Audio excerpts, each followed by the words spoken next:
Vice ganda, tuluyan na nga bang ipinagpalit ng kanyang mga anak-anakan?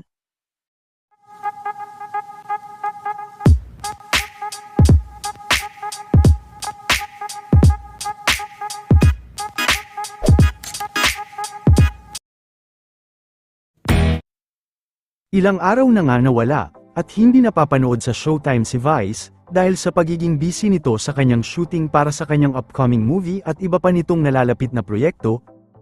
At para hindi ito mamiss ng kanilang mga fans, ay isiningit naman ngayong hapon ang kanilang taping sa Showtime para mapanood pa rin ito ng madlang people. At matapos naman ang naging issue nito kay Nico Natividad na dating hashtag, at ang pakikisali ni Daryl Yap sa kanilang usapin, ay marami naman ang nakapansin, na tila mas malapit na ngayon kay Direk Daryl ang mga anak-anakan ni Vice na sina Zeus at Kid. Ibinahagi pa nga ni Daryl ang pagbisita sa kanya ng hashtag at pagbibigay nila ng mamahaling regalo dito. Matatandaan din na kamakailan lang ay sinabi ni Daryl na gagawa nito ng Showtime bilang kanyang proyekto, ngunit di kalaunan ay di rin naman naituloy. Samantala sa pagbabahagi ni Daryl ay ipinakita pa nito ang halaga ng ibinigay sa kanyang regalo.